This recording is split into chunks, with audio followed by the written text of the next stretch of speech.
How's everybody doing, and welcome back to my channel for a brand new video. And today we're going to be learning how to play as Lidia Sobieska in Tekken 8. This will be an introductory lesson to Lidia where I will cover core elements of her gameplay among other practical aspects of her character that will help you get started with her. So what kind of character is Lidia? Lidia is a character that has very strong moves that do a lot of damage output. She has very good punishment tools and good movement as well, which allows you to sidestep and backdash fluidly.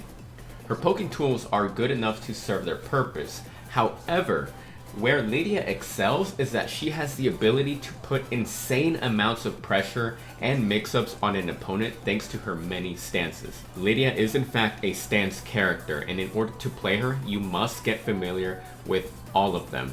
It's because of this that we will start off by covering her stances, as they are absolutely key to her game plan. Lidia has a total of 4 stances, and they are the following. Cat stance. You can do this by pressing back 3+4. This is cat stance. Learn to recognize the animation. Horse stance. This is new to Tekken 8, and it can be done by pressing forward 3+4, just like so. As you can see, she does a stomp into a forward motion. This is horse stance. Next up, she has stalking wolf stance. That one right there. One important detail about stalking wolf stance is that this cannot be entered manually. Stalking wolf can only be accessed by pressing forward after either cat stance. So like so, you go into cat stance, press forward, she goes into wolf stance. See?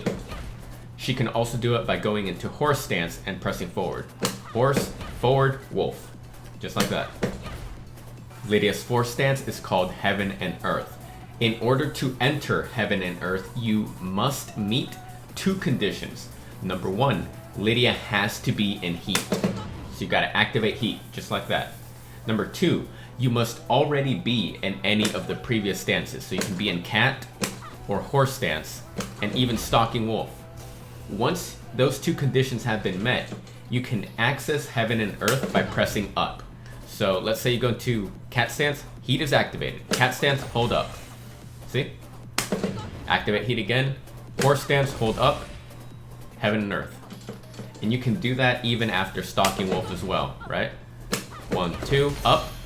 There you go. And also, one thing I want you to notice is that Lidia gains an install, a stack per se. So if you notice at the bottom of her life bar, it's a counter. These are stacks, and basically what they do is that they power up as they go up in level. Whenever you're in Heaven and Earth, she gains another stack. She can get a maximum of 3 stacks, and they carry over in rounds. The purpose of these stacks is to power up specific moves. It also reduces the amount of heat bar that Lidia uses when she does her Heaven and Earth transitions. So once again, to very quickly recap the stances that she has, we have the following. Cat stance. Horse stance. Stalking wolf. And Heaven and Earth if she's in heat. Just like so. See her arms raised, Heaven and Earth. Now that we know her stances, let's go on to her key moves. First up, we have her jabs. So 1, 2. This is just a standard jab. Every jab is important in this game, and the same goes for Lidia. When using jabs against your opponent, you have the option of going for the basic 1, 2, just like that. Or you can use her extensions from jab, which are the following. 1, 2, 2. And as you can see, 1, 2, 2 leaves Lidia in cat stance. This allows you for continued pressure and mix-up opportunities. Lidia also has 1, 2, 3. This is a string that ends in a high. The last hit is a high. However, your opponent can duck it, so just be aware of that. We also have 1, 2, 4. Sorry, that was the wrong one. 1, 2, 4. This is what you want. 1, 2, 4. As you can see, this variation of the string ends in a low kick. On counter hit, the final hit allows you to get a free follow-up. So see? Into forward, forward, 3. Just like that. 1, 2, 2 and 1, 2, 4 are good options for closing out rounds, as your opponent will have to guess if you're going either mid or low. If they guess wrong, it's your victory. And as always, using just a singular jab, just like so, is always good for quick pokes, and it also allows you to interrupt certain moves and strings. Next up, we have down forward 1. This is a mid poke, which is one of the most important moves in a character's arsenal. You can choose to throw it out by itself to start offense, but it also has extensions, which are the following. Down forward 1-2. This is a natural combo on regular hit for a quick 23 damage, as you can see. Next up, we have down forward 1-3. This right here is what you really want to be fishing for. The reason why is because the kick at the end has counter hit properties. So we got counter hit activated. So look at the final kick. See the animation? See how Lidia hunches over and falls down? This allows you to get a full combo. So counter hit, down forward 1-3. The last hit, if you get that on counter hit, you get a full combo. See?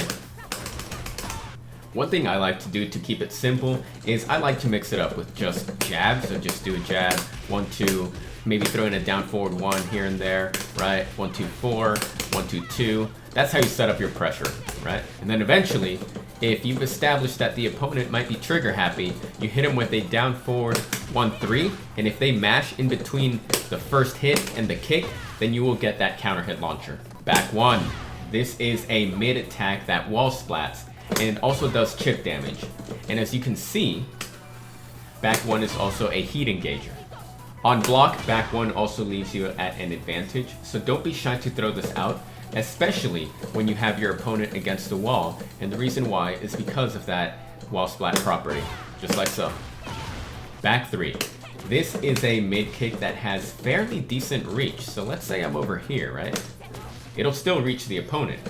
I'm including this as a key move for Lidia because it's useful as a keep out tool, and it's also a valid option for closing out rounds. Up next, we have down forward 4. This is a mid attack that's also a good poking tool. It has good reach, it's good as a keep out tool as well, and for closing out rounds, much like back 3. And it also has an extension, which is down forward 4-2, just like that.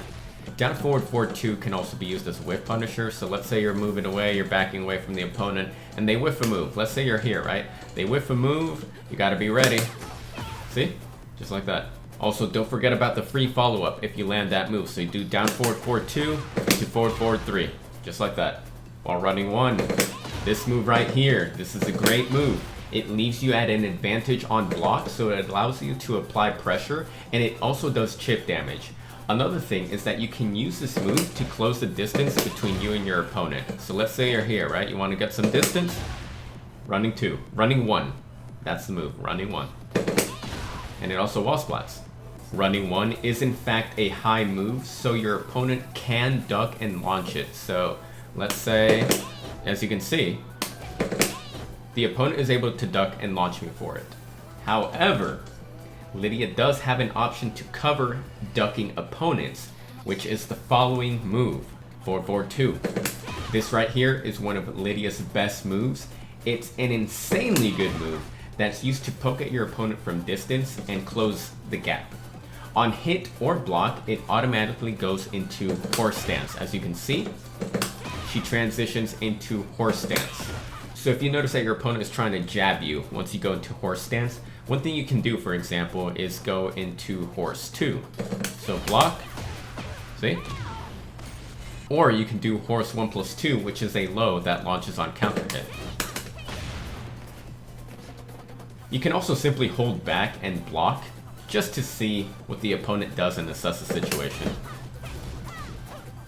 One important thing that you got to keep in mind about 4-4-2 is that it also has counter hit properties. So notice the difference in animation. 4-4-2 on regular hit looks like this. See? This is regular hit. But if you activate counter hit, you see that animation, how Lidia hunches over holding her stomach? That's a counter hit animation. What this means is that you must learn to recognize when you get 4-4-2 on counter hit, because if you do, you get a free horse 2 follow-up, which activates heat. Just like that. I also should mention that if Lidia is already in heat, you get the free horse 2 follow-up on regular hit. No counter hit needed, so watch. See? Also, she does have a blue spark version of this, so normally the move looks like this. See? But if you do running 2, see the blue spark? just a little bit more damage compared to the regular version. So regular, 20 points of damage. The running version, 24. Down forward 2. This is another mid poke that Lidia has. It has good enough reach. It goes into cat stance on hit and block, and it also has counter hit properties. As you can see, counter hit properties. When you get down forward 2 on counter hit, you can get a free cat stance 3 follow-up. And this also activates heat. Just like that. Political Storm. This move right here. This is 100% Lidia's signature move without a doubt. Lidia's famous for Political Storm, and for good reason. It's a long-range mid-attack that's 5 hits. As you can see, it's 5 hits for 38 damage, and it also activates heat, so it's pretty good. Political Storm can be used as a whiff punisher, so you're backdashing, just like that. And it's also her regular 14 frame punish from standing. I advise you to only finish this string if you see that it actually connects, because if your opponent blocks everything up until the end, you're at -15, which means that you can get launched for it. Political Storm also has a powered up version by doing QCF 1+2 after the 3, so it gives you blue sparks, just like that. Next up, we're going to take a look at Lidia's low attacks, and I gotta be honest, they're not that good. Well, I'm not saying they're all bad. They're viable, but you got to work with what you have, and they could definitely be a lot better. However, there are some key low moves that you should be doing, which are the following. Down 2. This is probably my favorite low move with Lidia. It's a low poke that avoids highs, and it's probably the low poke that you'll be doing the most. In addition to that, it also has counter hit properties. So as you can see, activate counter hit. See? Just like that. If you get down 2 on counter hit, you can follow it up with a free full crouch down forward 2. So watch, counter hit, down 2, full crouch down forward 2, mid attack for a heat engager. Next up on the list, we have down back 3. This is a low poke that can also be used as a tool to get into horse stance, as you can see. Down back 3 is also a homing move, which means that your opponent can't sidestep it. Down 3, this is a quick low poke that has a follow-up extension with down 3-1. Down 3-1 also jails on hit, which means that you cannot duck the second hit, because there are some low-high strings where the low can connect, but you're still able to duck and launch the high. This is not the case with Lidia's down 3-1. So as you can see, I'm going to get hit by it, and watch my controller, right? I'm going to press down back trying to crouch. See? I can't do it. I remain standing, right? Watch it again. See? It jails. Next up on the list, we have down back 4. This is a low attack that's a little bit on the slower side, as you can see. However, it's still a valid option. The reach is not bad, and I tend to use it to close out rounds, so always keep this in mind. Full crouch down forward 3. This move right here, as you can see, it knocks down on clean hit. So basically, you gotta be in your opponent's face to get the clean hit animation. If you do, you can follow it up with a free forward 3. Just like that. Other key moves are the following. Quarter circle forward 4. This is a homing attack that leaves you at a big advantage on hit. At +10, this means that you can get a free 1-2-2 jab follow-up. So as you can see, right there, 4 hits for 42 damage. Back 4. This is a homing move as well, and it knocks down on counter hit. So activate counter hit. As you can see, the animation, she does a little ballerina spin to the floor. That's the counter hit animation, and what you can do, you can follow it up with a free forward 3, just like that. Sidestep 2.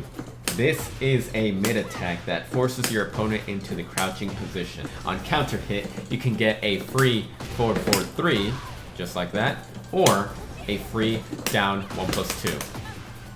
One thing you should know about Lidia is that she also has the ability to parry attacks with the following moves. Back 1+3. This is a reversal that is able to counter punches, and if you're successful, you get a follow-up. So watch. And actually, you don't even have to push anything. I was just in my... I'm used to her parry in Tekken 7 where you had to manually push a button, but in this one, you don't have to, so watch. See, all I did is the parry, and she does the rest for me. So once again, just like that. Up forward 1. This is a mid attack, and it also reverses high moves, just like jabs. So let me demonstrate. Watch. See? Just like that. And as you can see on hit, Lidia goes into cat stance. Also, if done against the wall, you get a wall splat. Just like that. Down back 3+4. This move counters lows, and it gives you a follow-up forward 1+2 if it connects. Now let's talk about her stances a little bit more in detail, starting with cat stance. So this can be mainly done by pressing back 3+4, just like that. But you'll primarily be entering the stance after a 1-2-2 jab, a down forward 2, 2-2, or while standing forward 2. From cat stance, her options are the following. Cat stance 1.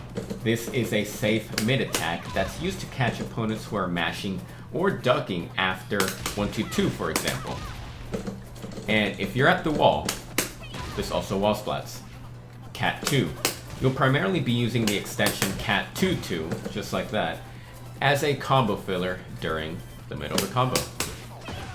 And it also has a blue spark version like that, as you saw. Cat 3. This is a high attack. It's a heat engager, and can be used to stop opponents from using Heat Burst, Power Crush, or Rage Art after Lidia enters cat stance. It also catches opponents who are trying to sidestep. Cat 4. This is a low attack that transitions into wolf stance, so you can continue your offense. Horse stance. This can be manually done by pressing forward 3+4, just like that, but you'll mostly be doing it out of forward 2 or down back 3. From horse stance, Lidia has the following moves. Horse stance 1. This is a power crush attack. It's homing, and it's used to stop opponents from interrupting your offense if horse is accessed after blocking. And as you can see, it also goes into stalking wolf stance. Horse 2. This is a mid attack heat engager that also goes into a hit grab animation, as you saw. As previously mentioned, forward 2 on counter hit gives you a free horse stance 2, just like so. And if heat is already activated, on regular hit. And then as you saw, it also goes into heaven and earth stance. Horse stance 3. This is a high attack. It's a homing move, and on hit, it gives you a free forward 1+2. So let me show you. Horse stance 3, forward 1+2, 2 hits for 47 damage. Horse stance 4. This is a mid attack. It's an axe kick, and it leaves you at a big advantage on block, and it also transitions into wolf stance, as you can see. Stalking wolf. This is definitely Lidia's more threatening stance, as she has access to better lows and mids. And as mentioned, this can only be done by pressing forward after you're in either cat or horse stance. So horse stance forward into wolf, cat forward into wolf. So let's check out what Lidia has from wolf stance, starting with wolf 1. This is a mid attack. On block, it leaves you at an advantage, and it also does chip damage. You can even hold the button to charge for a little bit more extra damage, and if you get the hit, as you saw, you can get a combo starter. However, charging it is slow, and it's a little bit obvious, so your opponent can interrupt it. However, sometimes you may catch opponents off guard with this, so keep it in mind. Wolf 2. This is a mid attack that is safe, and it also wall splats. Wolf 2 is also a combo filler that you're going to be doing. So let's say I go for a combo. Let's say I do something basic. See? Wolf 2 right there in the middle of that. Wolf 2 is faster than Wolf 1, so you can use this move as a faster mid to pressure your opponent, especially if you see they try to attack you after entering Stalking Wolf stance. Stalking Wolf 3. This is a mid attack that is safe, and it also has an extension that is only guaranteed on counter hit. So Stalking Wolf 3-1, just like that. And from there, you can get a free forward 1+2, which I missed right there, but I promise it works, just like that. Stalking Wolf 4. This is a low attack, and if you get the low, you get the follow-up mid automatically. No need to push an extra button. One thing I also want to say before I forget is that from each stance that Lidia has, she can jump away from the opponent. So as you can see, let me enter cat stance. So cat, back, she jumps away. Horse stance, back, back, jump away. Stalking wolf, back, back, she jumps away. So what this does is that you can use this as a tool to create whiff punish opportunities. It may come in handy, so always keep that in mind because you never know when this will come in handy. Gives you a nice whiff punish, and then you go for massive damage. Heaven and Earth. As we mentioned, as we covered already, this is a stance that can only be entered when Lidia is in heat by pressing up if she's in any of her other stances. So if you go into cat stance, push up, Heaven and Earth. Horse stance up, Heaven and Earth. Stalking wolf up, Heaven and Earth. And as you can see, each time she goes into that stance, she gains a stack. Honestly, this is probably the easiest stance of hers to learn, and the reason why is because she only has 3 attacks in Heaven and Earth stance. They are the following. Heaven and Earth 1. This is a mid attack that launches on hit, as you can see. Big launcher that allows you for a big combo opportunity. Heaven and Earth 2. This is a mid attack that is safe on block. And then we have Heaven and Earth 1+2, which is an unblockable high attack. Just like that. Also, Heaven and Earth has parry properties as well. So if you catch an opponent mashing after you enter that stance, watch what happens. See? If you get the parry successfully from Heaven and Earth, from there it's simply you choosing what option to do after that. It's essentially a guessing game for your opponent. Lidia's punishers are the following. Standing punishers, 10 frame, 1-2-2 or 2-4. 11 frame, 2-2. And this one leaves you in cat stance as well. 12 frame, 4-2-4. This also wall splats, so it's very effective as a punish against the wall. 14 frame, political storm. 15 frame, 3-2. While standing punishers, 11 frame, while standing 4-2, leaves you in cat stance. 12 frame punish, full crouch down 4-2, mid attack, heat engager. 13 frame, while standing 1-4, 14 frame, while standing 3, and you are close enough that you can get a free follow-up 4-4-2 as well. 4-4, 1+2. 15 frame, while standing 2. Lidia's heat engagers are the following. Political storm, back 1, full crouch down forward 2, 4 stance 2, cat stance 3. Lidia's heat smash on block is really good because it's +10 and leaves Lidia in Heaven and Earth. Basically, your opponent has to play a guessing game as to what you're gonna do. So you activate heat, you block, stance, what are you gonna do? Guess wrong and they're dead. And that's gonna do it for this guide on how to play Lidia in Tekken 8. I hope you all find it useful. Use everything you learned in this video to build yourself up and become a great Lidia player. Hope you guys enjoyed the video. Let me know what y'all thought. Other than that, hope you guys have a good day. Stay safe out there. Take care. And I will see you in the next video.